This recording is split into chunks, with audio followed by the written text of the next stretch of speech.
All right, you guys. So today we're diving into a topic that a lot of high income earners and investors have heard of, but almost nobody really understands. And that's opportunity zones. To help us decode it, I've got Ashley Tyson joining me on the show today. Ashley is the co founder and the president of OZ Pros, one of the leading opportunity zone advisory firms in the country. He's a practicing attorney, a seasoned entrepreneur, and he's literally known as the OZ Sherpa for guiding investors through the complex rules, structures, and strategies behind opportunity zones. He and his team have helped investors defer literally over $1 billion in taxes while channeling capital into projects that create not only jobs, but housing. In the conversation today, we're going to unpack multiple things. Number one, what opportunity zones actually are. I'm talking in plain English. Number two, how someone with a big capital gain from selling a business, property, or stock can potentially defer and even eliminate a huge chunk of taxes. Number three, how to separate a solid impact-focused OZ deal from something that's just a tax gimmick. Number four, where opportunity zones can fit inside a bigger wealth plan that includes things like infinite banking, mortgage notes, and other income stacking strategies. If you've been wondering, is there a smarter way to handle my capital gains rather than just writing a check to the IRS every year? Well, this episode's for you. So, let's get into it. All right, Ashley, how you doing, man? Welcome to the show. I am happy to have you on. Excited for you to come on here and educate the listeners about what it is that you and your company are doing right now and why someone, just the average person out there, might find some major value in it. Really excited to have you speaking today, man. Yeah, well, it's an honor and privilege to be here. Thank you for having me. Looking forward to kind of just giving people an overview about why they should be paying attention to opportunity zones. Definitely. So before we get into opportunity zones, and as we continue on, I'll probably just call it OZ because a little fast. Sure. I'm a young guy. I want to, keep it quick. But I want you to take us back to kind of where it all started. Young Ashley, what was he doing before we dove head first into opportunity zones and everything that you're doing now? Well, as we were kind of talking before the show in the green room, back in the day, I was playing high school basketball, dreaming of playing in the pros down here in Charlotte.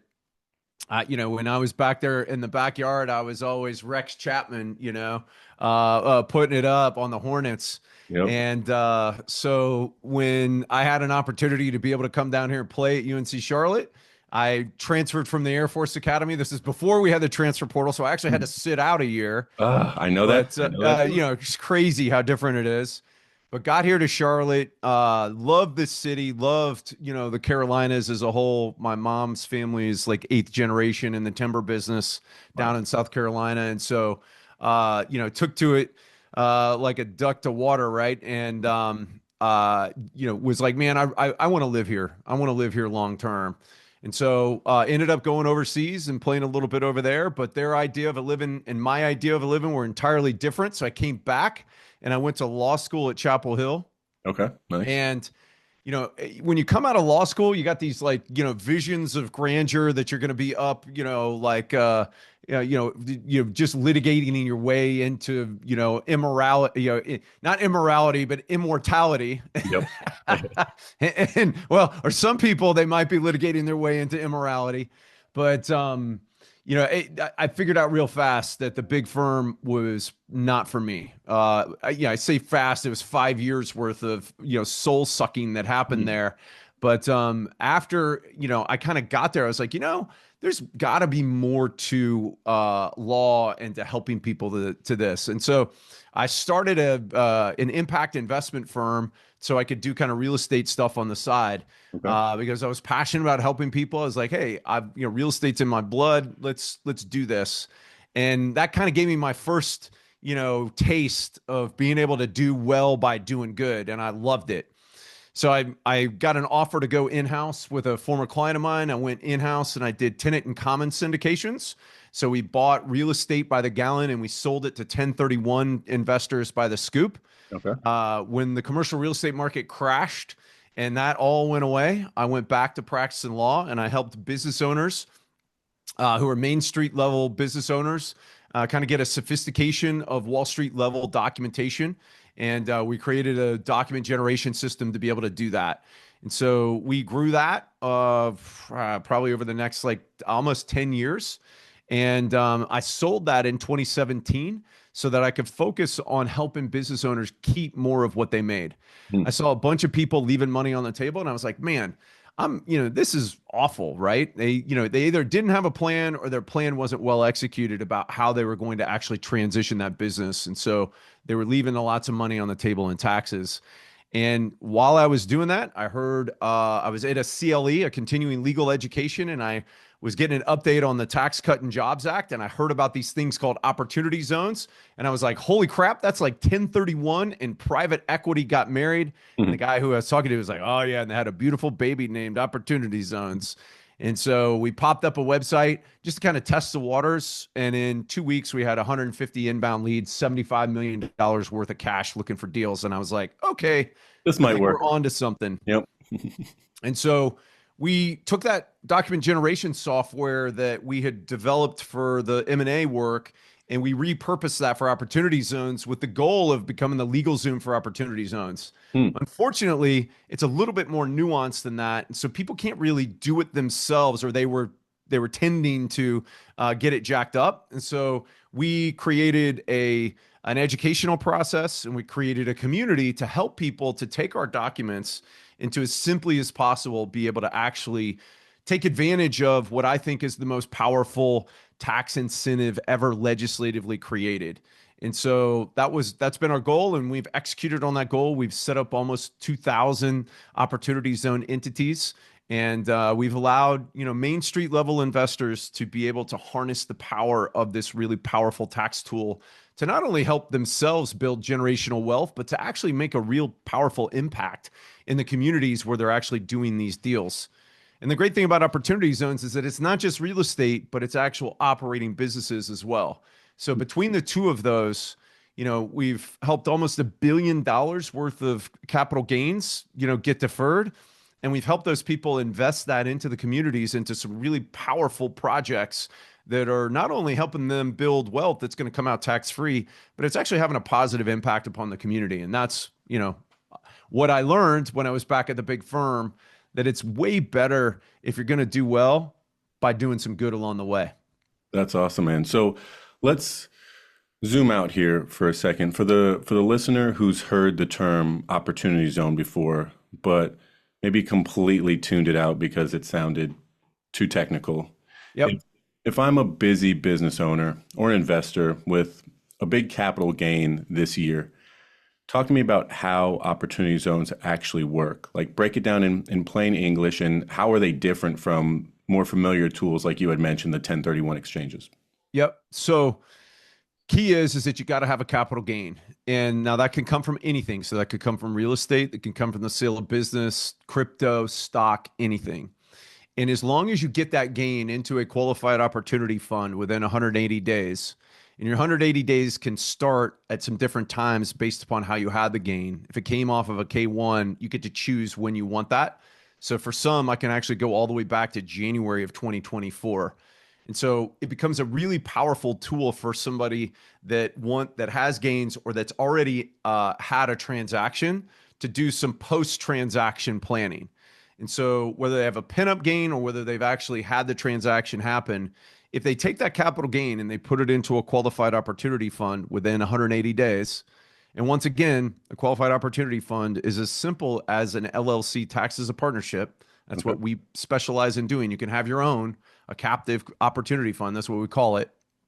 You get to defer that gain until December 31st, 2026. This is under the original legislation. I'm going to talk about the new legislation as well and some of the differences there. But under the original legislation, you get to defer until December 31st, 2026. Now, we're closing in on that deadline, so the deferral benefit is not as great as it used to be. But there's a big opportunity there because when you go to pay the taxes on December 31st, 2026, because the whole basis of this program was to encourage investors to go into areas that were traditionally underinvested. Hmm. So Congress gave the governors the ability to designate up to 25% of their low income census tracts as opportunity zones. And so your fund actually has to invest into one of those zones, either in a business that's operating in one of those zones or real estate. Okay. And so accordingly, people were like, well, hey, man, these are downtrodden zones. What happens if I put my money into there and then I got to go pay the gain in 2026 and I lose money? Well, Congress had to have the ability for people to be able to pay less.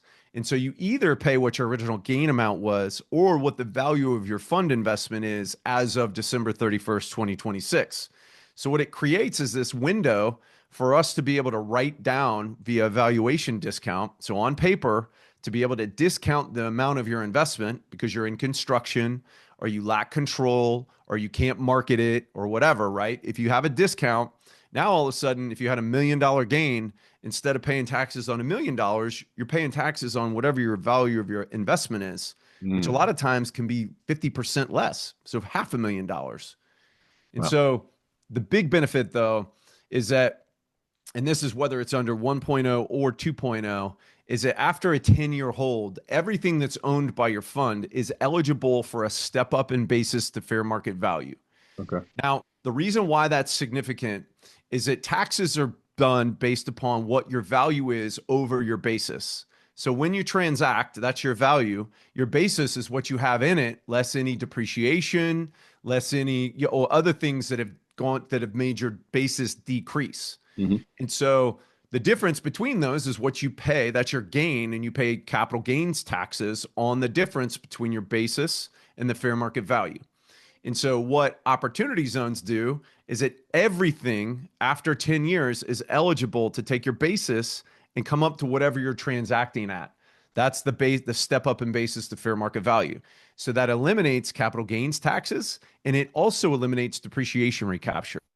So having an aged opportunity fund becomes a really powerful tax mitigation tool. And so it's not just dealing with your existing gain, it's all about creating this vehicle that in 10 years is going to be extremely valuable and helpful for purposes of being able to mitigate taxes.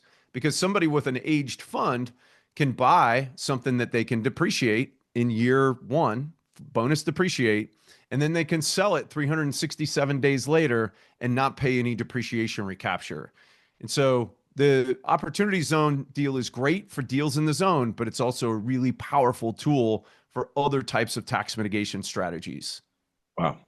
Okay, so I've listened to some of your other podcasts and stuff before, and you've talked about opportunity zones operating like kind of like a super Roth IRA Yep. for people with capital gains. Can you kind of unpack that idea and kind of talk to me about what that math looks like? You just mentioned like how good it'd be at 10 years. So 10 to 20 years Sure. when someone uses these OZs correctly versus just paying the tax and, reinvesting normally. So I'm glad that you brought that up because I think that that's one of the most powerful things about opportunity zones is it not how long you have to hold it, so the 10-year hold, but it's how long you get to hold it. Hmm. And that under 1.0 is until 2047. Under 2.0, it's 30 years. So now you've got this vehicle where you can let something eat tax-free. And we know that compound interest is the seventh wonder of the world. Tax-free compound interest is the eighth wonder of the world. That's why we use whole life policies, right?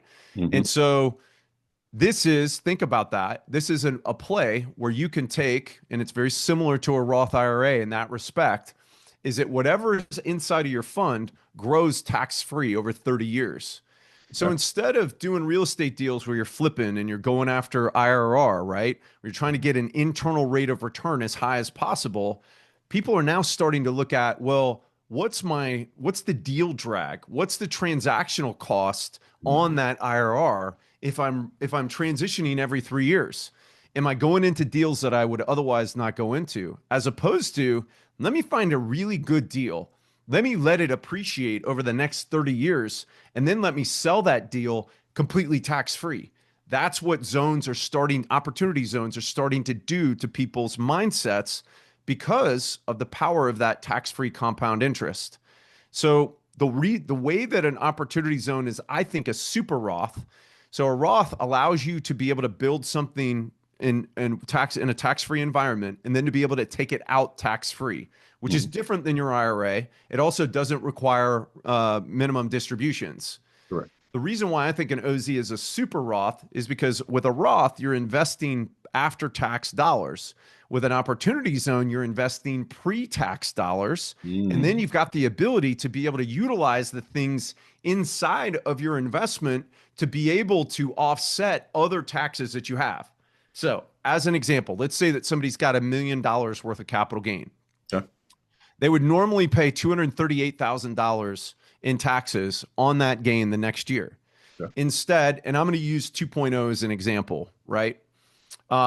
They put their money inside of an opportunity zone deal. They get to defer it for 5 years, right? So they're not paying that $238,000, basically investing the government's money for 5 years. And then when they go to pay the taxes, they're getting a 10% reduction if they've held for 5 years. Okay. And if they're in a rural opportunity zone, they get a 30% reduction on the amount of taxes that they pay. In the meantime, they can invest into short-term rentals. They could invest into storage. They can invest into an operating business. They could invest into a solar deal. And they could take that investment, and if it generates depreciation, if it generates other tax losses, they can pass that up to themselves to offset other income. In addition to the income that's coming off of the deal that they're doing, right? And so they've deferred it. They're using the government's money to make this investment. Now they could, get even more tax benefit out of the deal. They pay less money when they pay the taxes in 5 years. And then this is the big one. They take all that depreciation. They take all of the other benefits and they sell it 10 years, 20 years. So let's say in 10 years that it doubles, which if you're doing a real estate deal and it only doubles in 10 years, you probably should be doing a different deal, right? So realistically, it's probably going to go 2.5x over 10 years, maybe even 3x. And so let's say your money triples. So now it's worth $3 million in 10 years, okay? And then let's say that it's going to do that every 10 years. It's going to triple every 10 years. So in 20 years, it's going to be worth $6 million. In 30 years, it's going to be worth $9 million. Well, when you go to sell that, or when your kids or your grandkids go to sell that, you're going to not pay any taxes on the growth. So your $1 million turns into $9 million, and you got no taxable gain on that. The other really cool thing is that the amount that goes against your estate is only the $1 million when you die. It's not fair market value. It's what you originally put into the qualified opportunity fund. So it becomes a poor man's irrevocable trust on top of all of the other benefits that I just talked about. Wow, that is. It's like, whoa, wait, and Congress created this? Yeah. Wow, God, that makes you seem a little skeptical because they obviously don't have your best interest at heart. But well, this is the reason why they did. So number one, they wanted to get the attention of private capital. Okay. Number two, they wanted to get private capital off the sidelines and into these areas. Okay. And number three, they wanted to make private capital patient. And God bless them, they got it right with this program. So they were able to accomplish all of those three things. We've seen $150 billion worth of private capital go into opportunity zones since 2017. And the great thing, and the reason why we've seen so much happen, is because they knocked all the guardrails off. All of the typical crap that comes along with government programs where you got to go get approvals and you got to go do all this crazy hoop jumping in order to be able to get access to it. They completely canned that. And the greatest part about opportunity zones is you have to ask permission from no one. Wow. But you better have a really good audit trail, and you better have a professional that knows how to help you to walk down the road so that way when you encounter nuances, you know how to navigate those. Wow. So that's what we do. So you guys, this is why I have people like Ashley on. I mean, oftentimes I'm having people on the podcast or on the show that are very well versed in things that I know very little about, because this is how I get the majority of my education. So knew a little bit about opportunity zones, but this is wild. So you've mentioned a couple times 1.0 versus 2.0. Yep. Can you kind of dive into a little bit more about what the differences are from your seat? What are some of the biggest shifts happening in the opportunity zone world right now? I'm talking uh, rules, transparency, impact Yeah. requirements, and those type of things, and how maybe the average income earner or business owner, maybe some things that they should know before they jump into a deal. Sure. So when they originally created the legislation, it was done as part of a reconciliation bill. And reconciliation is where they're reconciling the budget. And so it's got to be numbers based when they put the legislation through. It's got to be directly tied to the tax code. And they have to be able to calculate the impact. And Okay. so in order to do that, that's one of the reasons why they made it capital gains is the basis. And then number two, they tied it to a certain period of time. And in this case, they tied it to when the Tax Cut and Jobs Act was going to expire. That allowed them to be able to say that, oh, it could only potentially cost the government this amount of money. And so as a result, as we were heading into 2025, people were like, oh, there was all this kind of misconception about the program. Oh, I've heard that that's expiring. Oh, I thought that that was done. I don't think there's any value anymore because you can only delay for this amount of time. And so, as a result of that, because of how much they had seen private capital go into the program, when they had the next reconciliation bill that was called the One Big Beautiful Bill, they Hmm. put opportunity zones into that bill. And Mm. in that, the Senate version made it permanent, first of all. So instead of having it Wow. time out, they basically said, hey, we're going to have a rolling 10 years, right? So every 10 years, the governors are going to get to redesignate zones. And so that is really powerful. And so people could go talk to their governor's offices because the zones are going to get redesignated next summer. Okay. And so that's the first thing. Second thing is that they really wanted to shift and they wanted to try and incentivize people to go into rural areas to do these deals in rural areas because a lot of the money is going to kind of the like there's opportunity zones in Brooklyn, there's opportunity zones, in California and like San Jose. And so instead of going into those zones, they want to try to encourage people to go into rural areas. So Okay. they put that 30% extra incentive for that. And they also reduce the amount that you actually have to do a substantial improvement, right? If you're going, because they didn't want people to just go and sit on land. And so you either have to do construction on raw land, or if it's got a building on it, you have to double the basis of the value of the building when you buy something. And so Okay. in a rural area, you only have to increase it by half. That's the new legislation under 2.0. And then the other thing that they did was they made it so that instead of it being timed to a specific date, so like your deferral goes until December 31st, 2026, they said, hey, it's going to be a rolling 5 years. And then you're going to get this reduction based upon when you came in and if you hold for 5 years. They Okay. left the back end benefit, which I think is the biggest one, the same, the step up in basis to fair market value.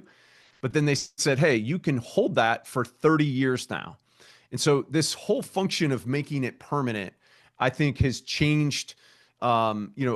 It's changed high net worth families' perspective on it. It's changed financial advisors' perspective on it, and CPAs. Pretty much everybody in the financial services world is now paying attention because instead of it being a flash in the pan, which most people thought it was going to be when it first came out, Mhm. it's now become a mainstay of something that people have to look at relative to a financial and a tax mitigation tool. And so I think that that's kind of the biggest difference between 1.0 and 2.0 and why people need to be paying attention because it is so powerful. And so if you've got gain and you don't want to write a check to the government, that's the biggest reason to be paying attention to it, Yeah. because it's fairly easy to put it into an OZ deal. 1031 can be a little bit difficult because of the time frame. So on a 1031, you got 45 days to identify, 180 days to close. We regularly solve failed 1031s because when they get their money back from the QI because they couldn't find anything, that starts their 180 days. Now they have 180 days. All they have to do is just put it into a fund. So Mm. we set them up a fund. They set up a bank account. They dump the money into it. Now their 180 days is done. And now they've got between like 42 months and 48 months. So they basically got between 3.5 to 4 years before they actually have to deploy it into opportunity zone dirt, right? And Wow. Okay. so it creates this massive window of time for people to be able to really analyze what they want to do and figure out their plan. And that's what I love about OZs is that it gives us time to be able to do stuff for the client. That's awesome, man. Well said. So I'm assuming there's a lot of opportunity zones that people don't know about, the average everyday person. What are some, I think I recall you mentioning something about like around colleges. Yeah, literally almost every college in America has an opportunity zone that if it's not directly contiguous to campus, it's in the close vicinity. And I think that was, I don't know how that ended up happening, but I think it was just that most governors and economic development folks realized that that is really valuable. And Hmm. so a lot of colleges have taken advantage of that. So I got engaged by Chapel Hill. They have an opportunity zone, which is ironic. Chapel Hill is like one of the highest, amount of money that's, it's one of the, it's unbelievable how expensive it is right across from campus, but it was designated a zone. They created an incubator and then they were creating the Tar Heel Opportunity Fund to be able to take some of the technology that's coming out of the school and be able to start up businesses there and to allow people to invest into those. And so they're around the colleges. If people want to find out where the 8,700 zones are, they can go to ozpros.com/map. 98% of the island of Puerto Rico is an opportunity zone. There's opportunity zones in St. Thomas. I've got a really good client that's a realtor down there, and she regularly helps people do deals in St. Thomas. And it's kind of, when you're thinking about it, you're like, wait, what? Beachfront property is an opportunity zone? Yes. Sounds like It takes a little bit of creativity to find it, but there are deals out there. So all of the Myrtle Beach strip, right? In like Ocean Drive, Myrtle Beach is an opportunity zone. wow. Okay. So it's, there are some unbelievable zones out there under 1.0, and then we're going to get the ones designated in 2.0. The existing 1.0 tracks will be available to be able to still be invested in until December 31st of 2028. And Okay. so this pocket of time right now is a unique window for people to really reduce their taxes if they had a capital gain by getting into a deal where we can take that discount at the end of the year. And then for them to be able to go into these zones that were based upon the 2010 census, now the new zones are going to be based on the 2020 census. And so there's these little pockets that you're like, holy cow, this is fantastic real estate. And it's got a lot of alpha in it. And I think that that's kind of the crucial thing is that this is a place where people can find upside and then they can get that upside to come back into their family's net worth tax free. Man, that sounds like such a good plan. So you have this really cool mission, kind of speaking about what you guys do at OZ Pros. You have this really cool mission that you kind of stated earlier that I think maybe got passed over, but the mission is you help people do well by doing good. Can you That's right. share a couple of like real projects where some investors got either meaningful tax and wealth benefits and maybe the community clearly won in that case? I'm talking like more jobs, more housing, better neighborhoods, anything like that. And then kind of tell me what separates those deals from the tax only play kind of Sure. projects that you tell people to avoid. So, I mean, all right. So I'll walk into the ones that I kind of tell people to avoid. But let's be real. Is it any investment into a traditionally underinvested area is going to bring derivative benefit to the stakeholders in that area? Sure. And so, even this concept of gentrification, that is bringing wealth and is bringing value and is bringing activity to all of the stakeholders inside of that community. And just by very definition of somebody coming in and doing a deal, that is going to allow them to have velocity of money inside of that community. I had an economics professor who gave a really good example of that about somebody that, drives around and they try out a hotel room and the guy's like, no, I don't want you to just try out my hotel room. And he's like, well, I want to see it before I buy it. Gives the guy $100 bill. And then that guy, the hotel owner, then runs next door and gives it to the butcher. Butcher gives it to the dry cleaner, and it goes around the turn like 6 times. Finally comes back to the hotel guy because he's like, hey man, thanks for letting my mother-in-law stay here during Thanksgiving last year. Here's $100 that I owe you. And so the guy comes down the stairs and he's like, hey man, I don't mean to be snooty. He's like, but I can't take that room. So the guy gives him the $100 back. How much economic benefit has really transpired there? Some people are like, well, none, because the $100, actually came back out of the community. If you're really smart, you realize that $600 of economic benefit happened because it cycled through it, even if the money does come back out. And so that's the concept of what was behind and driving the Opportunity Zone program.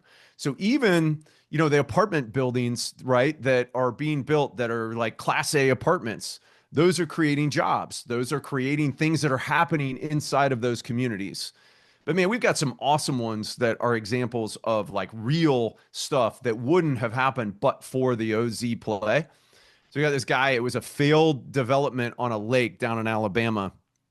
And, the thing sat empty literally for, I don't know, it was like 2008. He was doing this deal in 2023. So it's 15 years that it sat as a stub farm. Wow. He went in, redid the clubhouse, turned it into kind of a community center. And then he was building these like fourplex and these multi kind of tenanted houses for autistic people.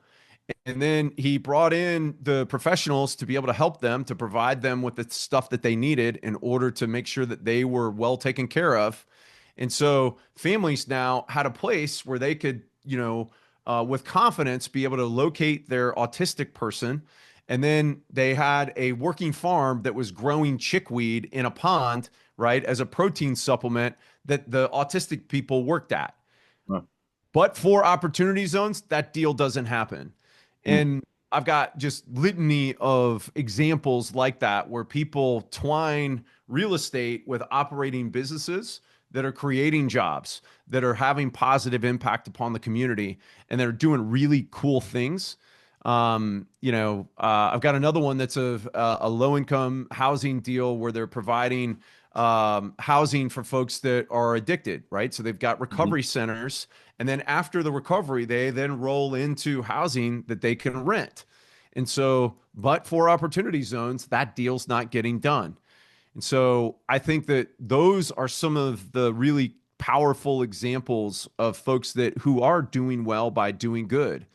Now, we've got some other folks that are like, all right, how can I work the system, with this program, right? And they either use it just to defer taxes, right? So they plunk their money into a fund and then they borrow it back out and they see how long they can work that deal. Or, we got some other folks that are trying to do kind of like, so inside of Opportunity Zones, there's a 30% where you can make investments outside of the zone.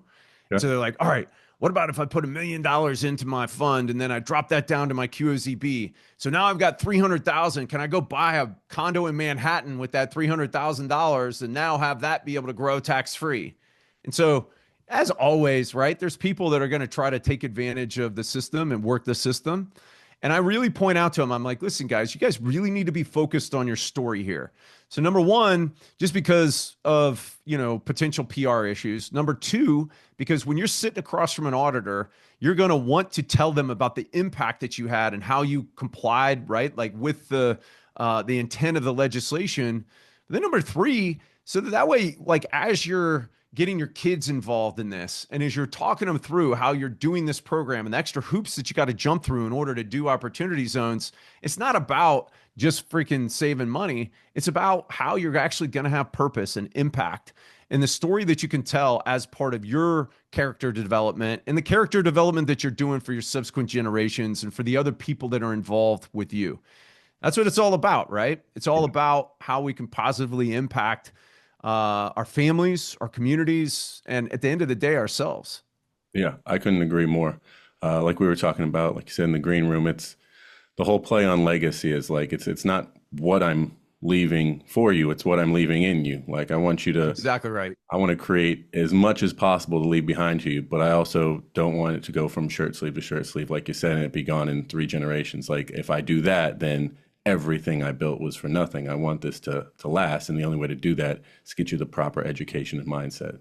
That's right. And quite frankly, if you don't do it correctly, a lot of times giving people a lot of money is actually counterproductive to what you ultimately want them to have, right? Look at any situation where you give people that hadn't had a lot of money, it almost always goes poorly.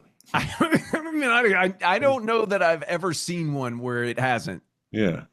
Like, so maybe, you could be in the fifth percentile where you're like, how, wow, this worked out really great here. But otherwise, people that don't have a lot of money that come into money, whether it's sports, whether it's Yeah. the lottery, whatever it may Yep. be, just family leaving you cash. Like, that's a quick way. And it doesn't matter how much it is, they'll find a way to spend it because it's not their money. They don't have the right values. They don't have the right morals. It's gone. It's actually kind of crazy, right? When you look at the lottery stories, right? About how much people got and how Equal amounts of money. yeah, and how they were able to just smoke it, Yeah. literally. Yeah. Like, They might have Brewster's been Million rolling it up style. to actually use it to smoke the things that they were getting because I don't know how you go through that amount of money that fast, but it's almost always the case. It's wild.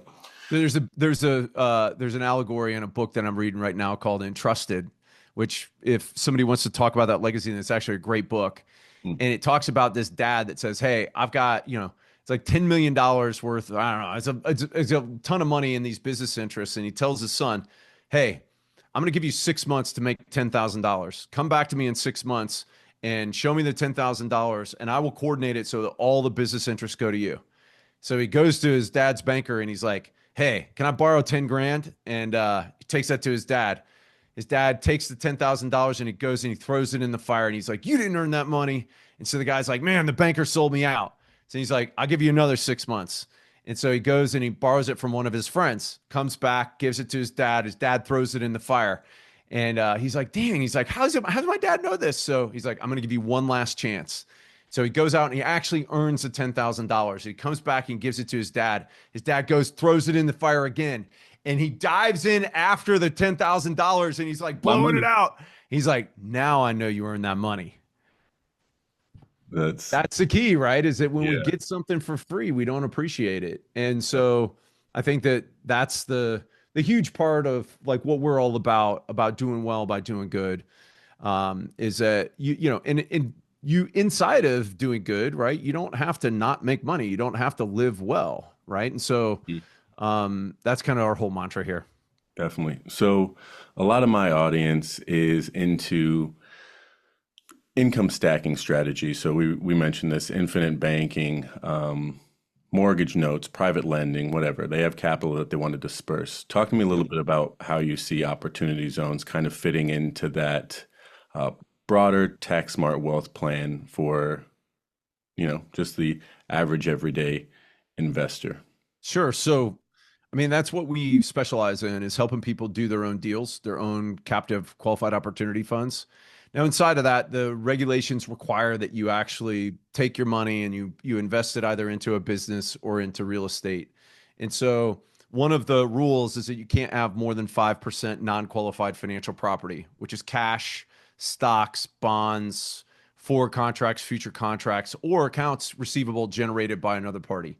So you can't use it to set up like a stock trading company. That's what they were trying to avoid. But it also unfortunately makes it so that you can't really hold like promissory notes or debt or that kind of thing inside of your qualified opportunity zone business. Okay. But that being said, if somebody is servicing those notes and they're building up a servicing business, they could create that servicing business as a QOZB. Hmm. Or if they're actually investing into real estate itself, short-term rentals or whatever it is, like so, we actually have boat and RV storage facilities that we have with solar on top. So there, we then use the solar to create data centers and kind of serves as a multifunction deal. Stuff like that absolutely works as opportunity zone deals. And we are stacking lots of different income streams in the context of that would kind of otherwise kind of be maybe asymmetrical. And opportunity zones are a great way to kind of pull that together and then be able to generate. So unfortunately, it doesn't eliminate your income along the way. So you need to be executing some of those other tax mitigation strategies to deal with the income, Yeah. which you can, right? So you can use bonus depreciation. We've got an equipment rental play where you can get leveraged a bonus depreciation off of doing equipment rental stuff. And then on the back end, as you grow that value, when you exit it on the backside, you're going to be able to do so tax free. So that's where OZs fit inside of the kind of stacked, income deal. Is that it's for stuff that's specifically able to be located inside of an opportunity zone. That's the piece of your I guess your empire that you want to be looking at whether you can apply OZs to. Uh, And certainly anything that's going to substantially grow in value to see if we can't maybe make that work too. Makes sense. So let's get super practical here. Let's talk about an example. So let's say Sure. we got a listener that just sold a business, a property, big block of stock, whatever it is, and Yep. they're staring at a large capital gains bill. Okay. In the next 180 days, what are the exact steps that you would have them take to kind of start exploring opportunity zones the right way? And then what are some of the most common mistakes or just misconceptions in general that you might see people make at that stage? Hey, I got all this money. Might want to get into this opportunity zone to take advantage of some of this stuff. What should I be doing versus what should I not be doing? So it depends on how much time they have inside of the 180 days. If they've got time to educate themselves, I would say join our weekly Ascent call. Okay. It's our mastermind, and inside of it, we go over specific questions that people have about strategy, about execution, about documentation, and about some of the nuances. And I think that that's the fastest way to a PhD in opportunity zones. We've got lots of educational content inside of our community, and that's effectively what it is. It's as a community.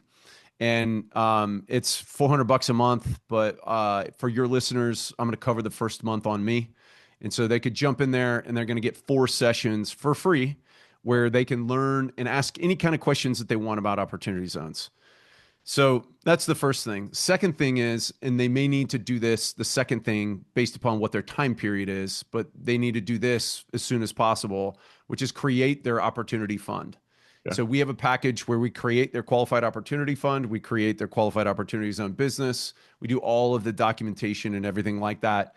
And we do that for a flat fee. If they want us to do their first year of compliance too, we've got a simple flat fee for that as well. And so if they're ready, if they're sitting, if they're sitting 160 in their 180 days, they Mhm. probably need to be having a conversation about that so Yeah. that way we can get their entity set up and a bank account set up. Now, and I don't know when this is going to release. If they're coming in towards the end of the year, we actually have shelf funds that are established with bank accounts, so that way people just wire the money in. And if they're hitting, if they're up on like day 179, then literally that's what we use.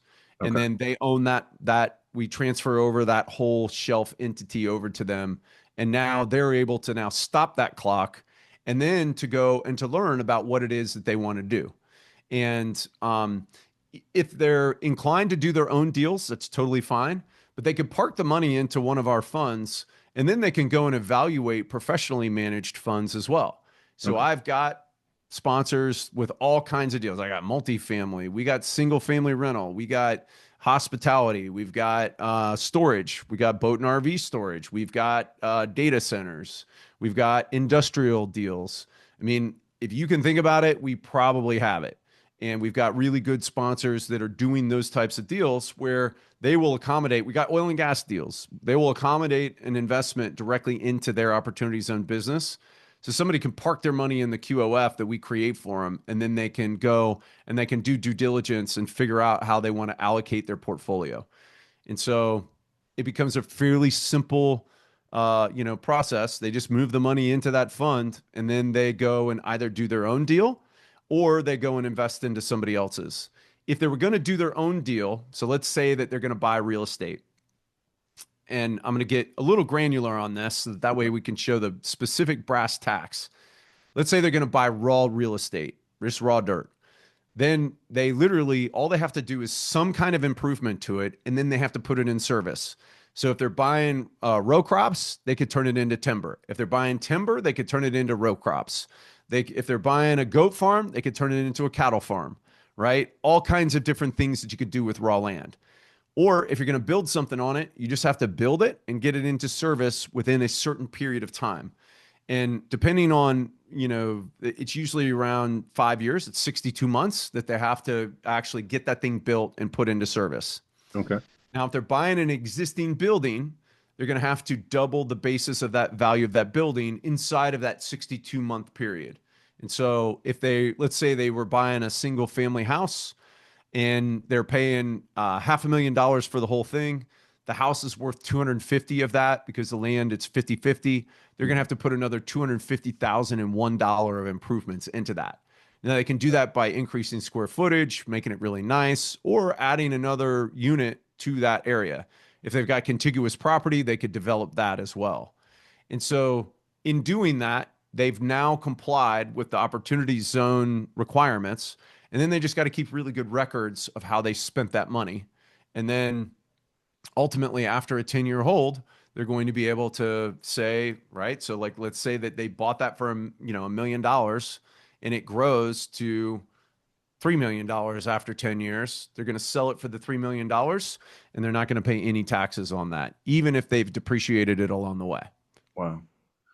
Okay, so I want to make sure I'm hearing this correctly. At the beginning, you were saying you can either get into an opportunity yourself or get into an already, an already established opportunity. Zone fund, yeah. Yeah, into There's a about fund. 9,000 of them out there. I mean, And there's a you still bunch. get the exact same benefits you would Yeah. otherwise. Yep. So we have the OZ Pros QOF. So if somebody didn't want to fool with creating their own, they could come directly into ours. There's a ton of them out there that we are very friendly with. We do a lot of work with Pinnacle. We do a lot of work with Caliber. We do a lot of work with Origin. And those are professionally managed funds. And they're usually fairly specific about what they're investing into, right? So, like Origin invests into multifamily deals. Caliber's got a little bit more diversity, but you get the gist, right? Is that you have a sponsor that's really good at something that they are doing industry wise that they build. And then you make an investment into it. And then, you're able to, they manage it for you. They do all of this stuff. Inside of our fund, we've got some investments, some lead investments that we've made into some kind of creative stuff. Our specialty now is we do boat and RV storage facilities, like I said, that have solar on top, and that we then mine. We're running a data center off the electricity that's coming off of that, and we really like those. It's a covered land play that we are fairly confident is it generates cash flow along the way, lots of cash flow for minimal infrastructure improvements, and then we're going to return that to folks tax-free down the road. And we take care of everything. Tell me So a little bit about how that's returned to them. Like, is that like a syndication where it's being held? Like I'm not receiving monthly so cash flow. So like in our deal, and I would say that in most professionally managed deals, they're going to distribute cash flow as it comes in. Okay. Now, a lot of them are going to be a little bit later, right? Because it's ground up construction typically in an opportunity zone deal. Mm-hmm. Is that the cash flow that's coming off of them is probably going to be delayed a little bit. Now, there are exceptions because I'm helping a guy that's putting together a fund that is doing recapitalizations of existing opportunity zone deals, and they're going to return like a 12% coupon to the people that are investing into that. Gotcha. Now, the back end of it's going to be a lot less because they're getting more current cash flow. Mm-hmm. And that's the way that they've structured their deal. But so for our fund, you put your money into our fund. And the great thing is that we've got deals that are cash flowing. So we have 2 boat and RV storage facilities that are actively generating cash. As those generate cash and we have excess cash, we make a distribution and then the investor gets the cash flow off of that. We have all types of depreciation and amortization and other stuff that offsets those distributions so that, for the first at least 5 years, all that cash is going to be coming out tax-free. And so then we distribute cash as it's made. And then as our fund investors, as their investments turn 10 years old, then we'll start to actually exit some of these deals based upon kind of the collective decision of the fund. Because some people are like, hey, man, this is tax free. Let's let it ride. These things are generating lots of activity, right? Like, or Hmm. we get a deal, we get an offer that we can't refuse. Somebody's like, no, man, I need that piece of real estate to do this deal. I'm going to pay you 5x what you originally paid for it. And we're like, heck yeah, let's sell it. And then we then send that cash out and we walk them through how to make the step up in basis to fair market value election on their taxes. And then they pay zero taxes on that distribution when they get it. So they pay zero on the distribution, and you're saying they pay zero on So whatever. yeah, the zero on the distributions is because we have depreciation and amortization that is offsetting the taxes on that. Hmm. Now, there's a window between like year like 7 and 8. Um, well, I say that, but we're going to have so much depreciation because we're actually going to be acquiring the vertical construction in year 6. And so on in our deal, all distributions that get made are going to be tax free. And we're actually going to have some bonus depreciation that we're going to allocate to our investors that'll be on top of the tax free income that's coming off of it. And so, I mean, it's like, what? Pinch me, right? Is this really Yeah. happening? And it's like, man, that sounds too good to be true.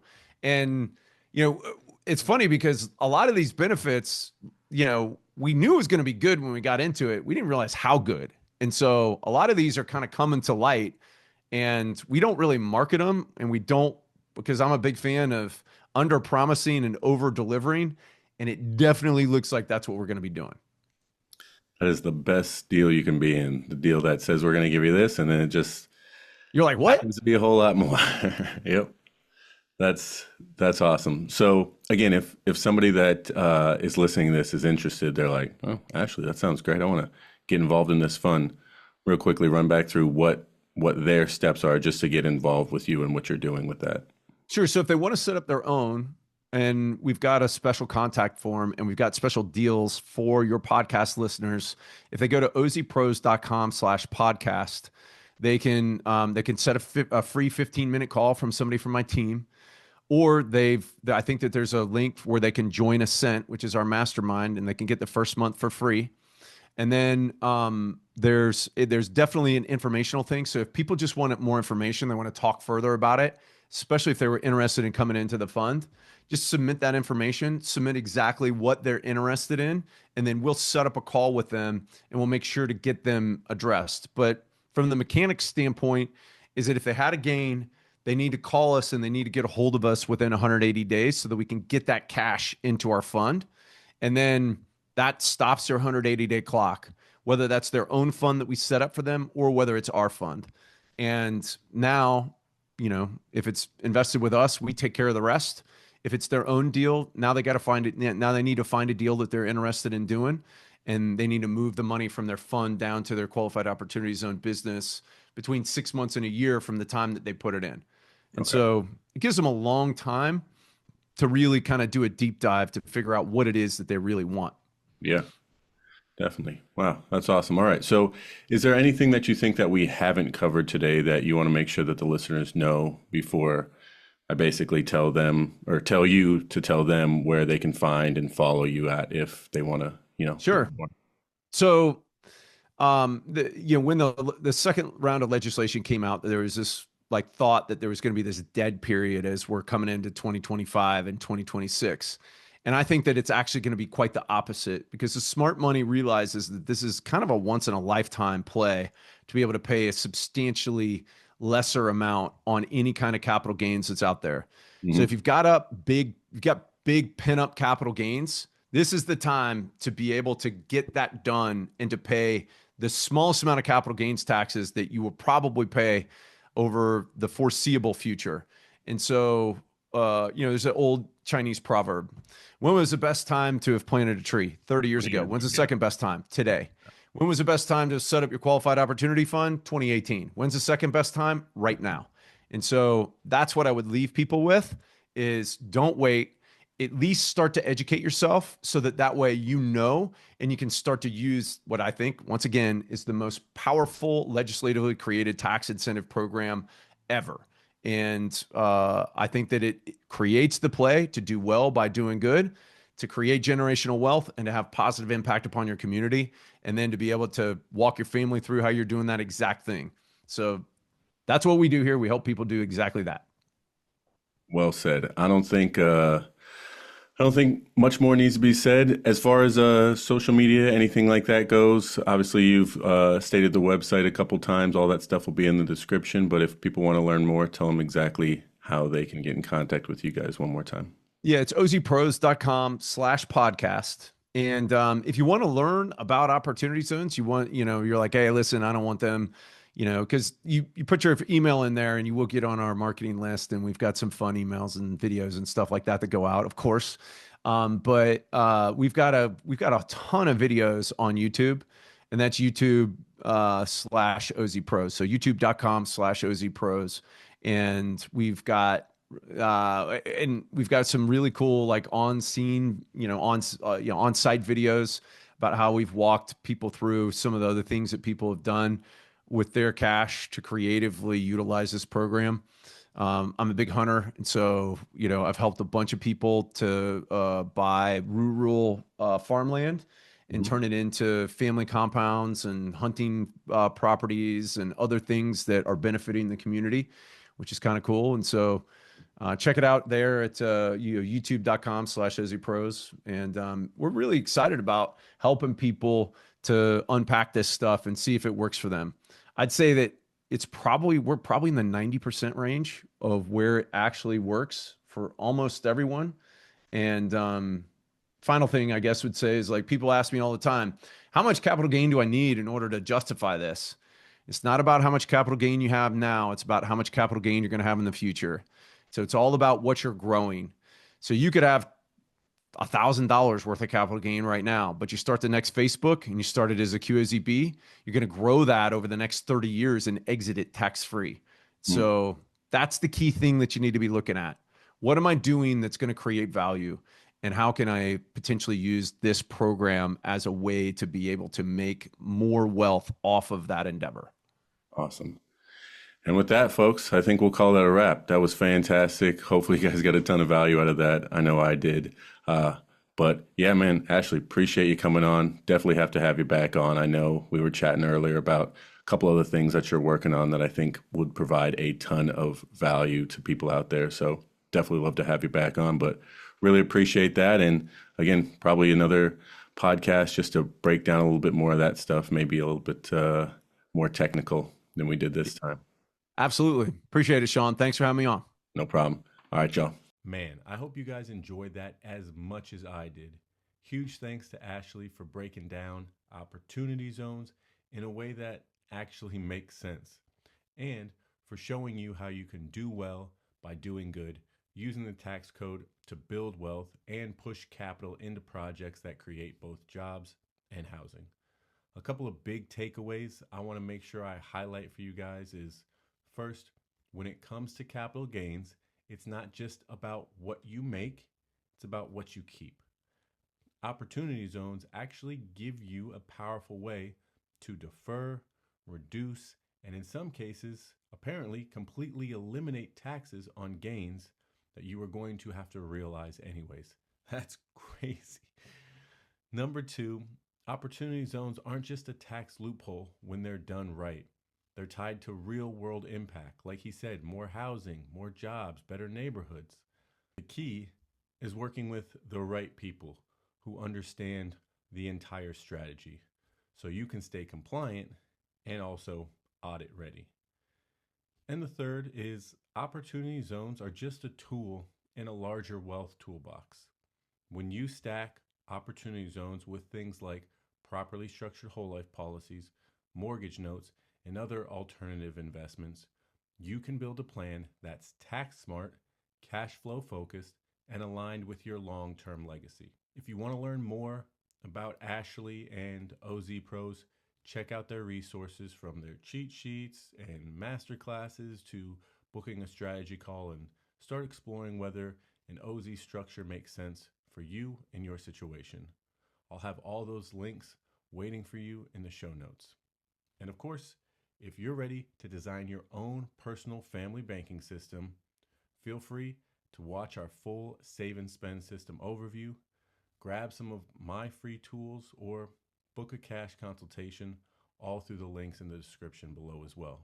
If this episode helped you think differently about taxes and investing, please do me a quick favor. Smash that subscribe button or make sure you click that follow. Don't miss any upcoming episodes, and please leave a rating and review. It really helps more people find the show. Appreciate y'all tuning in with me today. I'll catch you on the next one. Hit 'em with that outro music. Peace.